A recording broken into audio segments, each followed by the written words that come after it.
to share something with you. That might put me in a very negative light, yeah. Relationships are not my forte. See if someone grabbed up my wife or something completely different ballgame. I'll walk away from here, and this has been like a therapy session.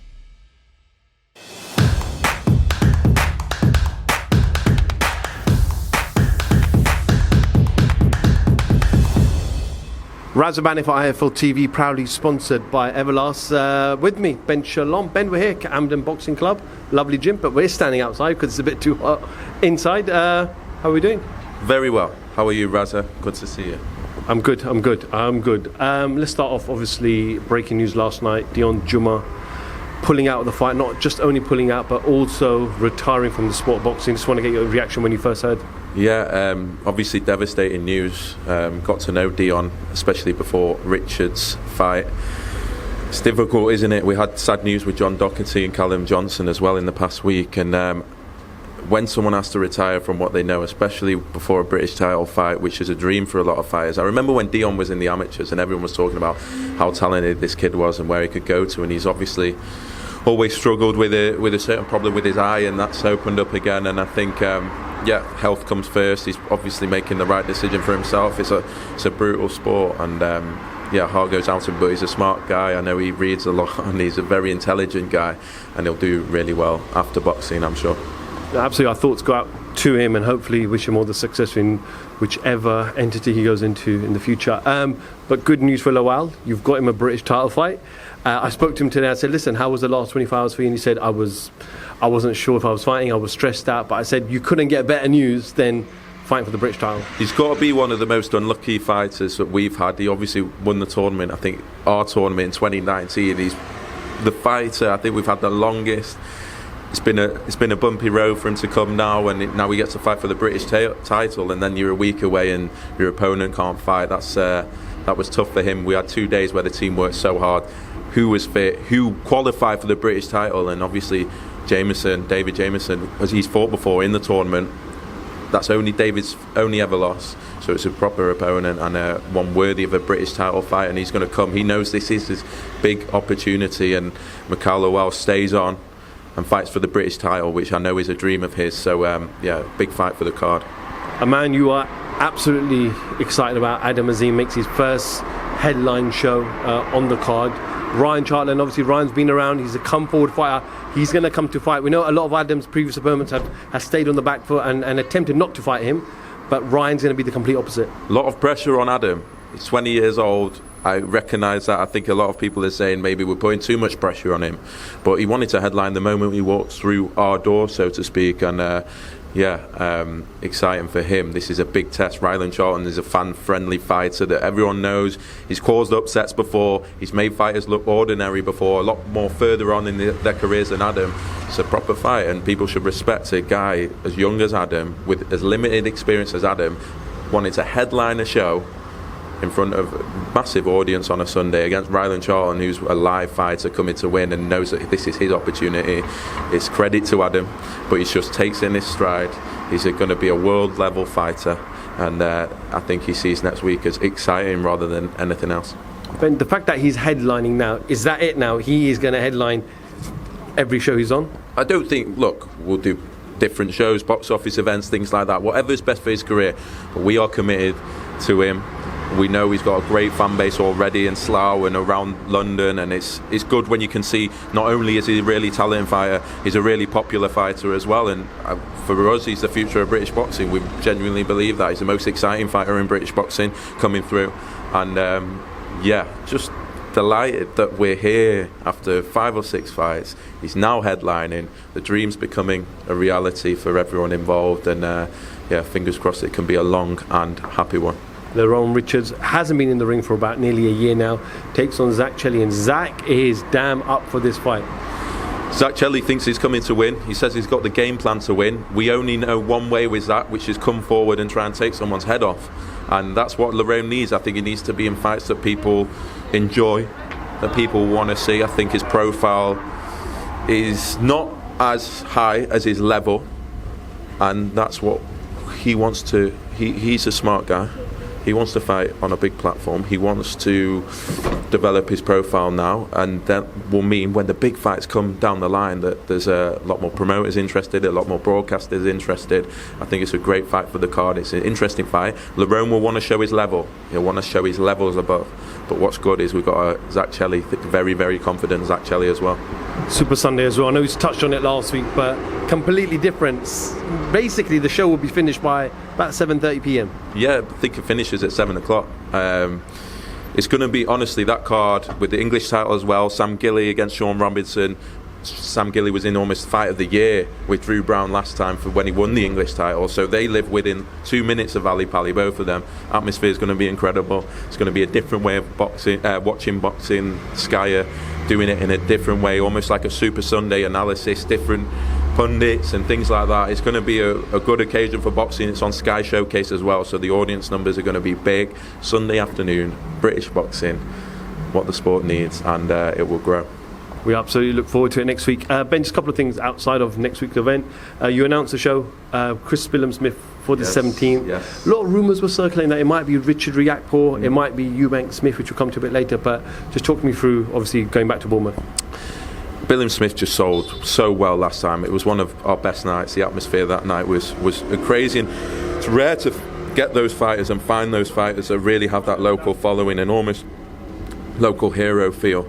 And that's what fans love. That's what we wanted to do with Chris, and we'll go back there. He wants to fight in the stadium next year for a world title or in a massive fight, and we need him to fight world level opposition. He's obviously fought Tommy McCarthy and Isaac Chamberlain. I think he needs a new challenge. This guy's top 15 in the WBO, and sorry, there's a lot of people gathering now. He's top 15 in the WBO. It's a good fight, and it's a guy that's going to come and try and win. And obviously, we watched him against Masternak. He looked good, and but there's big plans for Chris Billam-Smith. We want him to fight in the stadium for a world title next year, and this is the way we can do it. And looking forward to going back. Obviously, Dan Aziz is on there in a massive fight against Rocky Fielding for him, so it'll be a big card down there for Christmas. Where does Richard Riakporhe kind of fit in? I know he fought in the summer. He wanted to fight before the end of the year. So where does he fit into your plans now? Yeah, so he was going to box in December. He's now boxing in January. We'll announce that very soon. And that Cruiserweight division, Billam-Smith, Richard, the world titles, we know where they're at and they're available to fight for as well. And Lawrence, I'd like to see back soon. It's gonna be a good year for the cruiserweights next year. Eddie Hearn has come on record and said that it's very unlikely that they will extend their contract with Lawrence Okoli. I know he's got some ongoing issues in the background, but is that someone that you like to bring on board on Sky? Look, he's a world champion. He's a big name. He can do a lot of. He wants to unify. He wants to go up to heavyweight. There's a lot to like.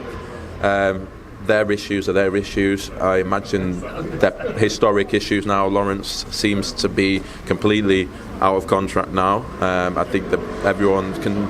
I think he's approaching different promoters as well. Oh, yeah, of course, we would like that. We're big in the cruiserweight division. We think Lawrence Okoli is one of the top talents in the UK. Massive name. But what's going on between them is between them, and it's sad to see. And I don't know. Yeah, I'm not going to throw stones. It's sad to see, and I'm sure it will get sorted out. Last week, fresh off Natasha Jonas' victory, she was super happy when I spoke to her after the fight. She was looking forward for a holiday with her daughter and some time away from the sport. But her name has been all over social media this week. Just want to get your reaction, and if you can confirm or deny if Matchroom have sent an offer for her to fight Terry Harper for the Undisputed. They have sent an offer. Ultimately, it's been an amazing year for Natasha Jonas. What she's achieved, incredible. I'm close to her and I want the best for her, and we work for her, and so whatever she wants to do, we'll do. But I think she's a big name. She's headline of the Manchester Arena. She's won 3 belts now. She's probably only got, let's be honest, 1 or 2 fights left. She's performing really well, and she'll do what she wants. I think ultimately she deserves to be able to do what she wants. I've seen a lot of people almost trying to pressure her into a rematch that she always wanted, and things happened at the end of last year, and she now feels that she can do what's best for her career, and she's a really good person, Natasha Jonas, and whatever she decides is right for her, we'll support. She tweeted out, and I want to read you her tweet, that where someone claimed that a big 6-figure offer was made, and she wrote, "Mr. Big 6 Figures, oxymoron, stop the cap. I've been getting the 6-figure paydays since I left, but we'll see. Now, I know Joe Gallagher's thoughts on this, and I know obviously all the politics that happen in the background, but would you like her to fight Terry, or would you like her to chase maybe a Katie Taylor, Croakpot, maybe a Clarissa Shields that we already discussed? I'd like to see you fight Jessica McCaskill at 147 because I don't think this is a natural weight. I think she's shown what a great boxer she is at 154, but I don't think it's a natural weight.